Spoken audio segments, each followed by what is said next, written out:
पटेल फूलबाई विद्या मंदिर पामोर में आप सर्वेનું हार्दिक स्वागत है। विद्यार्थी मित्रों, रिविजन वीडियो 1 भाग 2 में आज આપણે ધોરણ 9 વિષય ગણિત ચેપ્ટર 1 સંખ્યા પદ્ધતિનો અભ્યાસ કરીશું। એક્ઝામ્પલ નંબર 1, p પૂર્ણાંક હોય q શૂન્યતર પૂર્ણાંક હોય તેવા p ભાગ્યા q સ્વરૂપમાં નીચેની સંખ્યાઓને દર્શાવો। આપણે બે એક્ઝામ્પલ લઈએ છીએ। Example 1 0.612, number 2 0.4712। જોઈએ અહીંયા સૌપ્રથમ આપણે અંદર કહીશું કે ધારો કે x બરાબર 0.612। therefore આગળ વધીએ આપણે 612 નો મતલબ એવું કરી શકાય કે 6 અંકનું વારંવાર પુનરાવર્તિત થવું તે આ 12ની નિશાની સૂચવે છે અને આપણે પરિણામ 1 કહીશું। હવે એક બાબત યાદ રાખીશું, અહીં જેટલા અંક ઉપર 12ની નિશાની હોય એટલે કે 1 અંક 2 અંક 3 અંક એ પ્રમાણે આપણે આપેલી સંખ્યાને 10 100 કે 1000 વડે ગુણીશું। અહીંયા એક જ અંક છે, એની પર 1 12 નિશાની હોવાથી અહીંયા આપણે 10 વડે ગુણીશું। ઉપરોક્ત પરિણામ 1 ને બંને બાજુએ 10 વડે ગુણતા 10 વડે ગુણવાથી ડાબી બાજુ કંઈક આવું મળશે। therefore 10 × x પરિણામ મળશે, જ્યારે જમણી બાજુ 0.666 અનંત સુધી ગુણાકારમાં 10, ડાબી બાજુ 10x।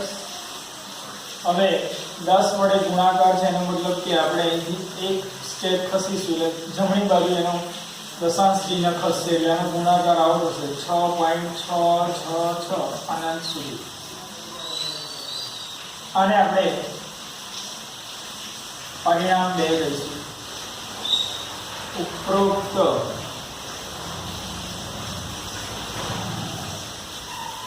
પરિણામ 2 માં બંને બાજુએથી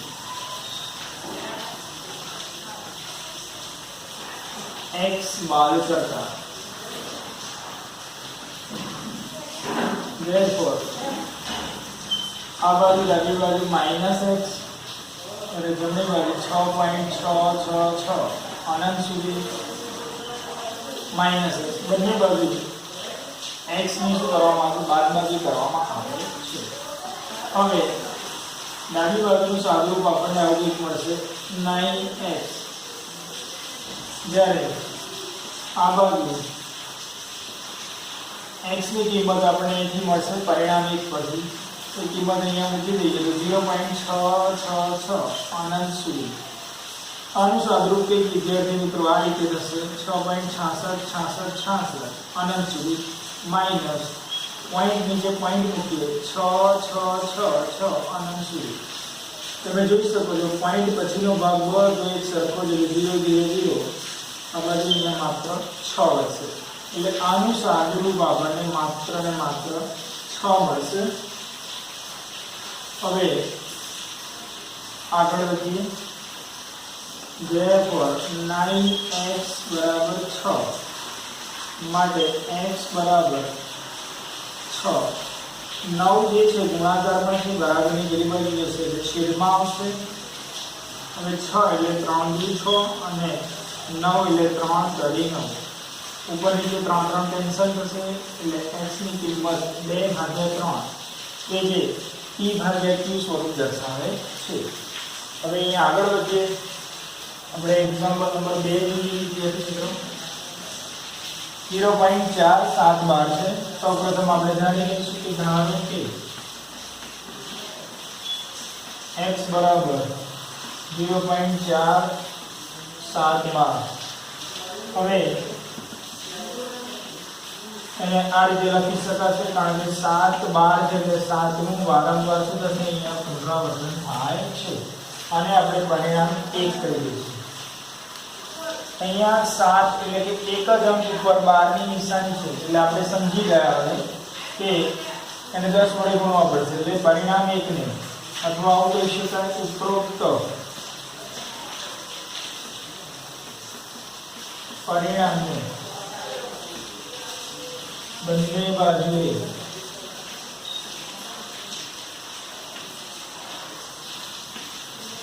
10 વડે ગુણતા તો આપણે એક આ રીતનું પરિણામ મળશે ડાબી બાજુ 10 વડે ગુણતા એટલે 10 × x મળશે જ્યારે જમણી બાજુ 0.4777 અનંત સુધી ગુણાકારમાં 10 therefore ડાબી બાજુ 10x હવે અહીંયા 10 વડે ગુણાકાર કરીશું તો અહીંયા એક દશાંશ સ્થળ આમ ખસી જવાનું એટલે 4.777 પડશે અને આપણે પરિણામ 2 કરીએ હવે ઉપરોક્ત પરિણામ 2 માં બંને બાજુએથી x ની બાદબાકી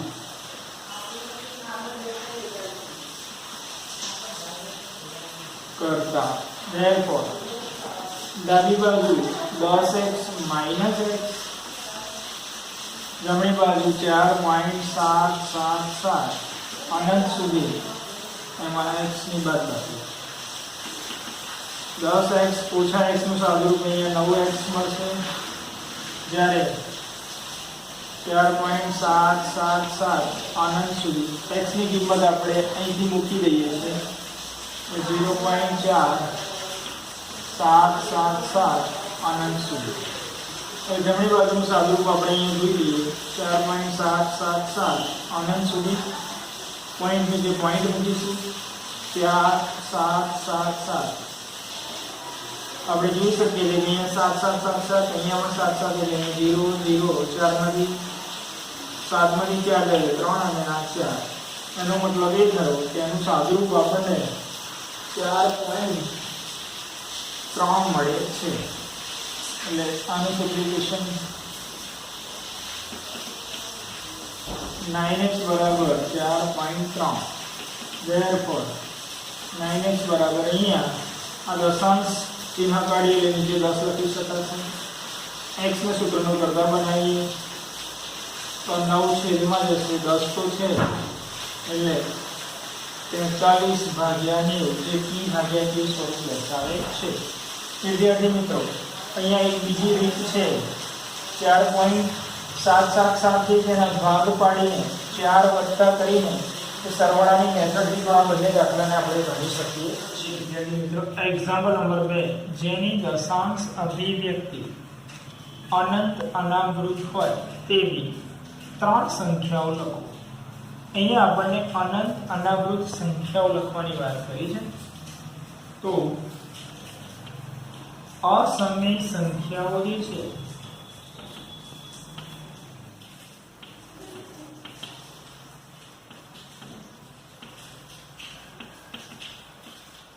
ની દશાંશ અભિવ્યક્તિ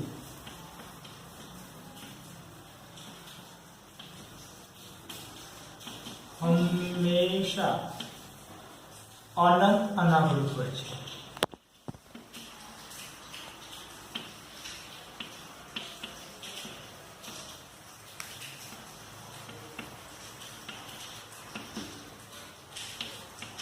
બીજી એક બાબત કે ભાઈ અસમય સંખ્યાઓ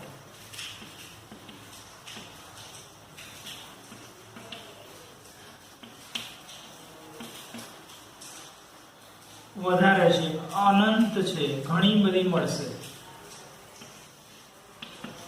ઘણી બધી સંખ્યાઓ આપણને મળે છે વિદ્યાર્થી મિત્રો હવે આવી અસમય સંખ્યાઓનું આપણે ઉદાહરણ લઈએ. તો અહીંયા હું એક ઉદાહરણ લઉં છું 0.01. હવે સમજો 0.0 બરાબર હું અહીંયા 2 0 મૂકીશ.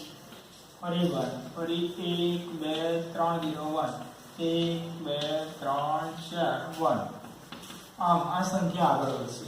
તો તમે અહીંયા જોઈ શકો છો કે આપણે અસમય તરીકે ઓળખીશું. શા માટે? તો જુઓ તમે કે અહીં આપેલી સંખ્યા એની અભિવ્યક્તિ જે છે એ અનંત છે. તો આ 3 ટપકા પરથી આપણે સમજી શકીએ છીએ કે આ સંખ્યા અનંત છે. અનાવૃતનો મતલબ સમજી લઈએ કે અહીંયા દશાંશ ચિહ્ન પછી 0 ફરી 2 0 પછી 1 આવે છે, ફરી 3 0 પછી 1. એનો મતલબ એ થયો કે અહીંયા આવતા દરેક અંકનું પુનરાવર્તન થતું નથી. એટલે કે અનાવૃત એટલે વારંવાર પુનરાવર્તન થતું નથી તેવા અંકો. એટલે અનંત અને અનાવૃત છે. માટે આ સંખ્યા એ અસમય સંખ્યા ગણાય છે, સમજી શકાય છે. આગળ વધીએ એવી રીતે બીજી એક સંખ્યા લખું છું 0 2 લખું છું. અહીંયા 2 0 ફરી 2 1 2 3 ફરી બગડું 1 2 3 4 ફરી 2. તો આ પણ અહીંયા અનંત છે અને અનાવૃત છે. તો આ પણ અસમય સંખ્યા થાય છે. તે રીતે હજુ પણ આગળ લખી શકાય. 3 લખી શકાય 0 0 3.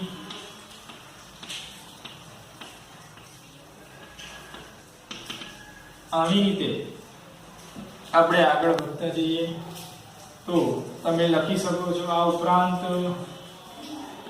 આવી આપણને ઘણી બધી સંખ્યાઓ મળે છે જેને આ રીતે લખી શકાય. આ ઉપરાંત જે વર્ગમૂળ 2 છે, વર્ગમૂળ 3 છે, વર્ગમૂળ 5 છે,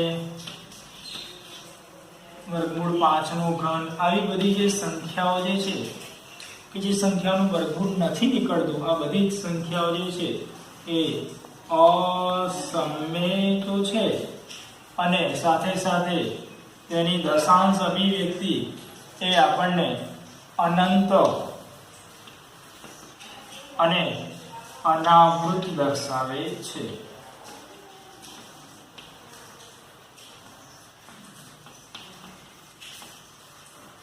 તો આપણે આ રીતે સમજી શકીએ. વિદ્યાર્થી મિત્રો, અહીંયા બીજો એક પ્રશ્ન તમને સમજાવવા માટે કહી શકું છું કે અસમય સંખ્યા કોને કહીશું?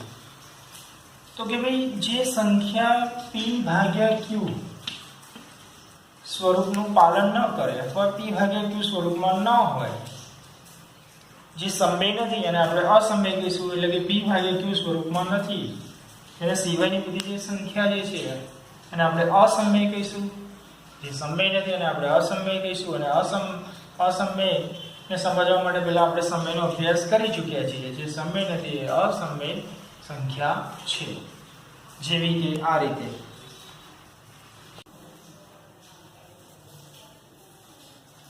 ક્રમિક વિપુલ દર્શિતા પદ્ધતિ મદદથી સંખ્યા રેખા પર 3.765 દર્શાવો. એટલે કે સંખ્યા રેખા પર આપણે આ સંખ્યાને દર્શાવવાની છે. એટલે વિદ્યાર્થી મિત્રો, અહીંયા એક સંખ્યા રેખા દોરું છું. એ સંખ્યા રેખા પર અહીંયા 0 છે, 1 2 3 4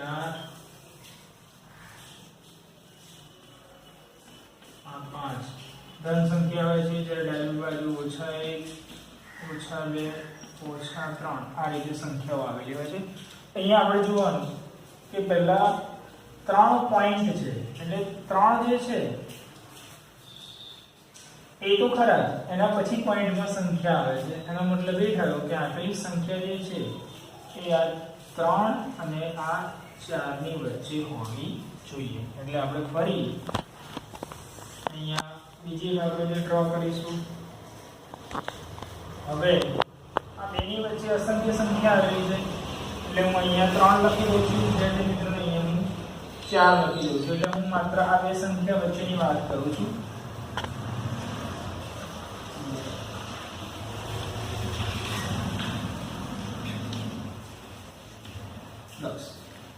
હવે આ 3 અને 4 ની વચ્ચે અહીંયા 3.1 3.2 3.3 3.4 3.5 3.6 3.7 3.8 3.9 અને 4.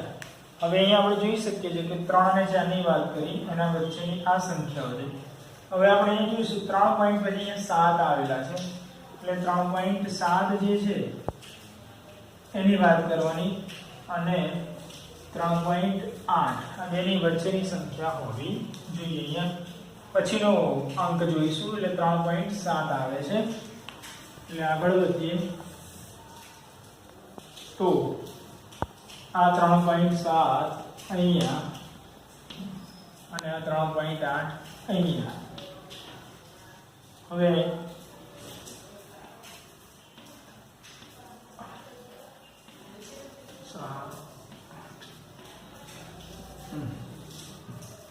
આ બેની વચ્ચે એટલે કે 3.7 ને 3.8 ની વચ્ચે આ રીતે સંખ્યા લખી શકાશે.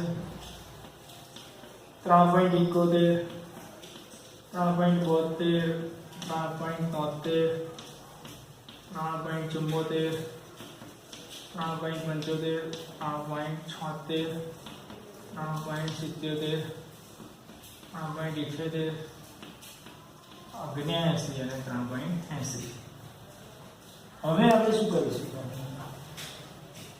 3.7 અને 8 તો જોયા, એના પછી આવે છે 6 એટલે કે 76 એટલે 3.76 અહીંયા છે અને 3.77 આ બંને વચ્ચેની સંખ્યા હોવી જોઈએ. જો આપણે જોઈશું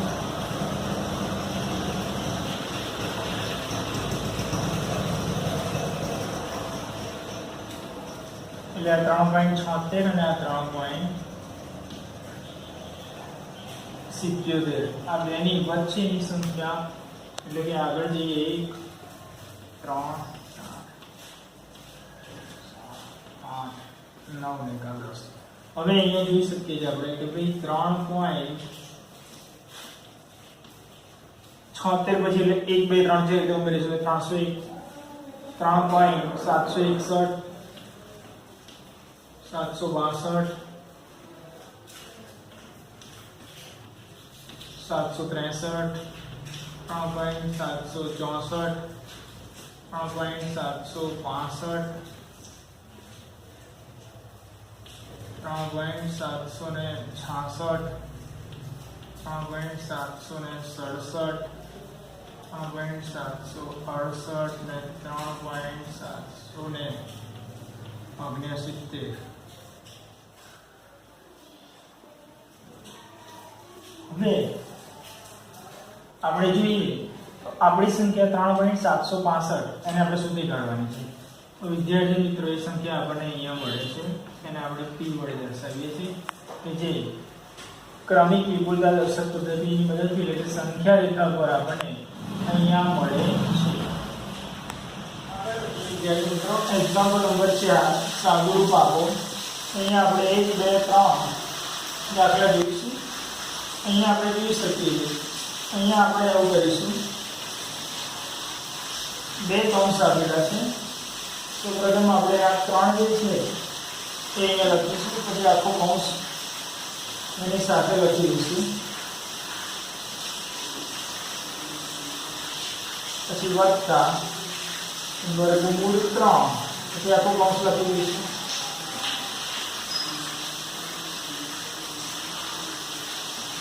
હવે આ બહારનું જે પદ છે કૌંસની બહાર જે પદ આપી છે આ બંને સાથે ગુણાશે. આ પદ જે છે બંને સાથે ગુણાશે એટલે આ રીતે ગુણાકાર કરીશું તો 3 × 6 3 ગુણાકારમાં વર્ગમૂળ 2. એવી રીતે આને એટલે વર્ગમૂળ 3 અને 2 નો ગુણાકાર એટલે હું 2 × વર્ગમૂળ 3 લખીશ અને અહીંયા વર્ગમૂળ 3 ગુણાકારમાં વર્ગમૂળ 2 આવું થશે. તો 3√2 અને 2√3. અહીંયા આ બંને અસમય સંખ્યા છે એટલે ટૂંકમાં એવું કહીશું કે વર્ગમૂળ જે છે બંને સંખ્યા જે છે તેનો ગુણાકાર એ રીતે 3 × 6 આ રીતે ભેગો લખી શકાય છે. અહીંયા 3 અને વર્ગમૂળ 2 જે છે આ અસમય છે અને આ સમય સંખ્યા છે તેનો ગુણાકાર આ રીતે જ બતાવીશું. અહીંયા પણ એ રીતે તો અનુસારું આ રીતે મળશે. હવે અહીંયા આગળ વધીએ. અહીંયા આપણે એક સૂત્રને યાદ કરીશું કે a + b અને a - b જ્યારે બે કૌંસ આપેલા હોય, બંને કૌંસવાળા પદમાં પહેલું બીજું પદ સરખું હોય, વચ્ચે માત્ર ચિહ્નનો તફાવત હોય, તેનું સૂત્ર a² - b² બને છે. એ મુજબ આપણે આ દાખલો ગણવાનો છે. એટલે અહીંયા જોઈ શકીએ કે બે કૌંસ છે, પહેલું પદ સરખું છે, બીજું પદ સરખું છે, વચ્ચે માત્ર ચિહ્નનો તફાવત છે. માટે આપણે આવું કહી શકીએ કે પહેલાને એ સમજી શકાય અને બીજી જે સંખ્યા છે એને આપણે બી સમજી શકીએ. એટલે પહેલું પદ a, બીજું પદ બી.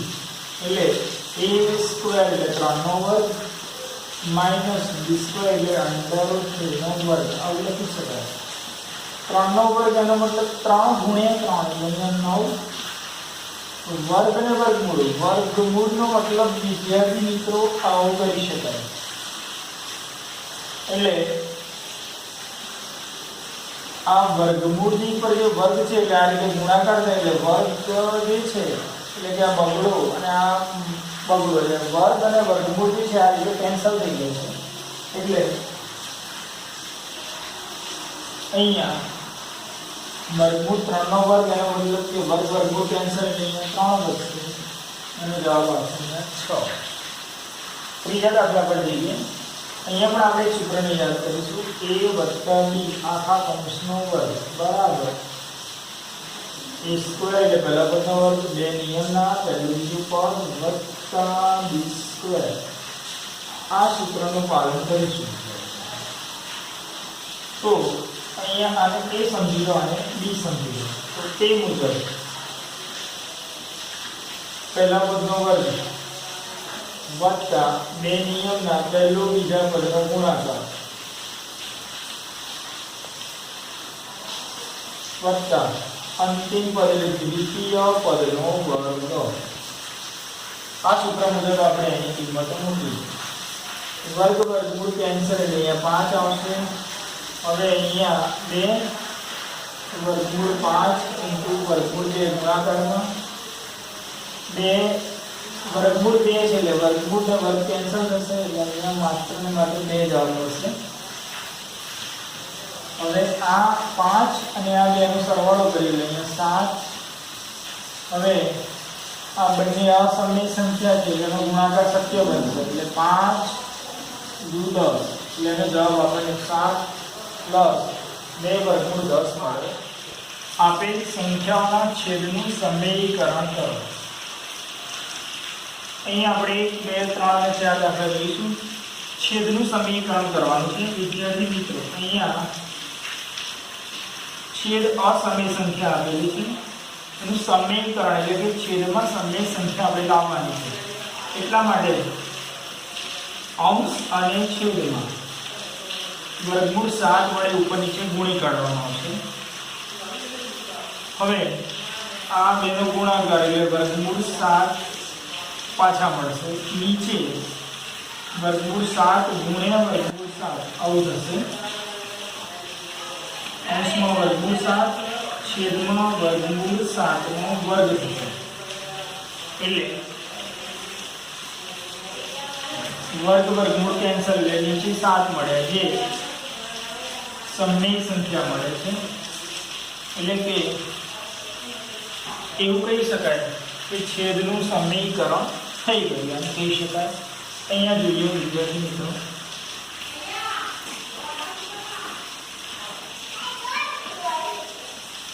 છેદનું સમીકરણ કરવા માટે આ જ સંખ્યા વડે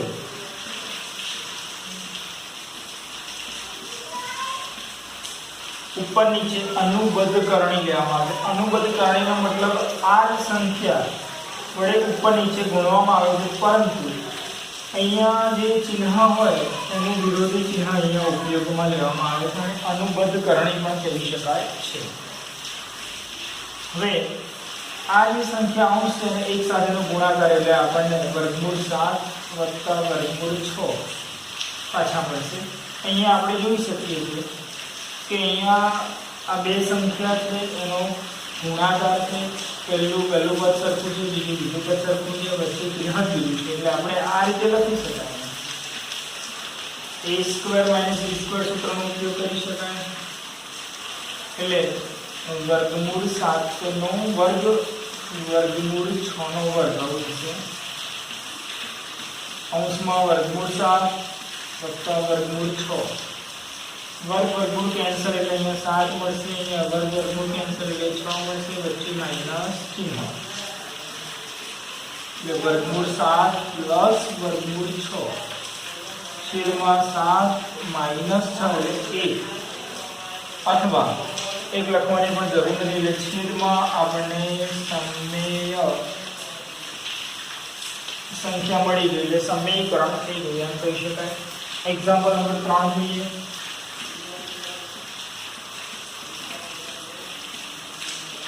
આને છે ને અંશમાં અને છેદમાં અહીંયા પ્લસ છે માઈનસ હોય આનું બધું કાઢી લઈ લઈશું. આ પદનો એક સાથેનો ગુણાકાર એટલે પદ પાછું મળશે આપણને અંશમાં. નીચે જોઈ શકીએ છીએ કે બે કૌંસ છે, વચ્ચે ગુણાકારનો સંબંધ છે, અથવા બે પદ છે વચ્ચે ગુણાકારનો સંબંધ છે. પહેલું બીજું ખાલી માત્ર ચિહ્નમાં તફાવત છે એટલે a² - b² સૂત્ર મુજબ વર્ગમૂળ 5 નો વર્ગ અહીંયા વર્ગમૂળ 2 નો વર્ગ એ રીતે લખી શકાશે. વર્ગમૂળ કેન્સલ એટલે અહીંયા 5 મળશે, અહીંયા વર્ગમૂળ કેન્સલ એટલે અહીંયા માત્ર 2 મળશે, વચ્ચે માઈનસ. અંશમાં કોઈ જ ફેરફાર નહીં. 5 - 2 એટલે 3 એ આપણને સમય સંખ્યા મળેલી છે તેનું સમીકરણ થઈ ગયું. હવે જે એક્ઝામ્પલ નંબર 4 જોઈએ વિદ્યાર્થી મિત્રો.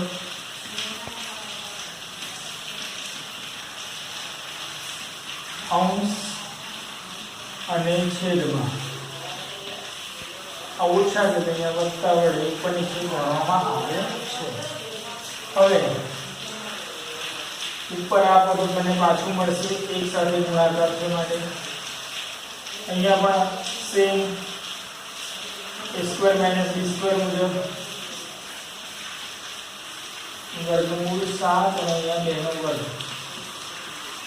વર્ગમૂળ 7 પ્લસ 2 અહીંયા વર્ગમૂળ કેન્સલ થશે એટલે 7 મળશે, અહીંયા 2 નો વર્ગ એટલે 2 ગુણ્યા 2 એટલે 4 મળશે.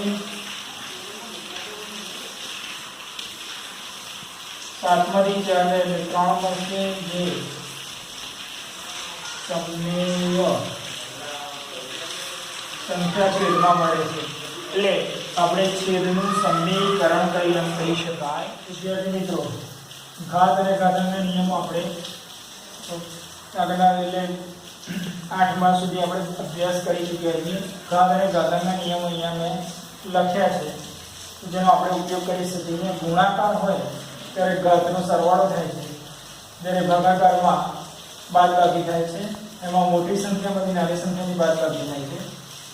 જો મોટી સંખ્યા નીચે હોય તો એને છેદમાં બાદબાકી થાય છે. જો બંનેની ઘાત સરખી હોય તો જવાબ 1 મળે છે.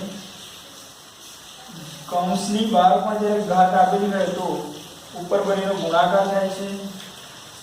આપેલા બે પદની ઘાત હોય તો એ ઘાત બંનેને મળે છે. ભાગાકારમાં ઉપર નીચે પદ આપ્યું હોય અંશ અને છેદમાં એની પર ઘાત હોય તો એ બંનેને મળે છે આ રીતે. અને કોઈ પણ સંખ્યાની 0 ઘાત એનો જવાબ 1 મળે છે. કોઈ પણ સંખ્યા પર માઈનસ ઘાત જે છે એને 1 છેદમાં લઈ જવાથી પ્લસ થઈ જાય છે, અને નીચેથી એને ઉપર અંશમાં લઈ જાય ત્યારે માઈનસ થઈ જાય છે. અને આ કોઈ પણ સંખ્યાનું n વર્ગમૂળ છે અને 1/n તરીકે આ રીતે દર્શાવી શકાય છે. અહીંયા આપણે કેટલાક દાખલા જોઈએ વિદ્યાર્થી મિત્રો. એક્ઝામ્પલ નંબર 6 કિંમત શોધો 64 ની 1/3 ઘાત. હવે 64 જે છે એનું બીજું નામ 8/8 છે એવું લખી શકાય. એટલે હું અહીંયા 8/8 એટલે 8 નો વર્ગ થશે. અહીંયા પહેલા નિયમનો ઉપયોગ થશે. હવે આ નિયમનો અહીંયા ઉપયોગ થશે, ઘાતનો ગુણાકાર થશે એટલે 8 ની 2 ઘાત ગુણ્યા 1 તૃતીયાંશ 2 કેન્સલ થશે એટલે અહીંયા આપણે 8 જવાબ મળશે. એક્ઝામ્પલ નંબર 2 જોઈએ. 32 ની 2 ભાગ્યા 5 ઘાત જોઈએ. 32 નું નામ શોધી કાઢીએ તો અહીંયા આવું લખી શકાય 2 દુ 4 દુ 8 દુ 16 દુ 32 આવું લખી શકાય. જોઈ શકો છો 2 દુ 4 દુ 8 દુ 16 દુ 32 એની ઘાત 2 ભાગ્યા 5. અહીંયા આ બધાની એક ઘાત સમજી શકાય તો અહીંયા a ની m * k ની n એટલે કે આધાર સરખો છે, ઘાતનો સરવાળો થાય એટલે 1 2 3 4 અને 5 એટલે 2 ની 5 ઘાત લખી શકાય. હવે આ નિયમ અહીંયા લાગુ પડશે.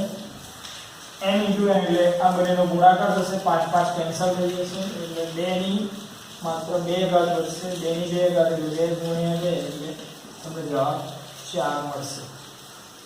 આગળ વધીએ. એક્ઝામ્પલ નંબર 7 સાદું રૂપ આપો.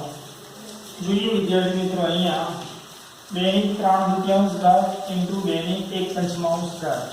અહીંયા આધાર સરખો છે એટલે ઘાતનો સરવાળો કરવો પડશે. હવે અહીંયા છેદ સરખા નથી એટલે લસા લેવો પડશે એટલે 2 અને 5 નો લસા એટલે આપણને 10 લસા મળશે. એટલે લસા બરાબર 10 મળશે. હવે અહીંયા હું 10 લખું છું, અહીંયા 2 છે તો આ 5 આને આપી દો એટલે 15 અને આ 2 આને આપી દો એટલે 2 * 2 એટલે 15 + 2 એટલે 17 ભાગ્યા 10 એ આપણો જવાબ થશે. એનું સાદું રૂપ થશે. અહીંયા જોઈએ એક્ઝામ્પલ નંબર 2. અહીંયા 1/3 ની 5 ઘાત આખા કૌંસની ઉપર 7 ઘાત છે તો આ 7 ઘાતને હું એમ મેળવ્યો છું. હવે અહીંયા આપણે આ નિયમનો ઉપયોગ કરીએ છીએ. આ છેદવાળું પદ જો એને ઉપર લાવવું હોય તો આ સ્થિતિ આપણે પ્રાપ્ત થાય એટલે હું આ 3 ની 5 ઘાતને ઉપર લઈ જાઉં છું તે માઈનસ થઈ જશે. હવે અહીંયા આપણે આ નિયમનો ઉપયોગ કરીશું. 7 વડે ગુણાકાર 7 × 35 એટલે જો આને છેદમાં લઈ લઉં તો 3 ની 35 ઘાત એ પ્લસ થઈ જાય છે.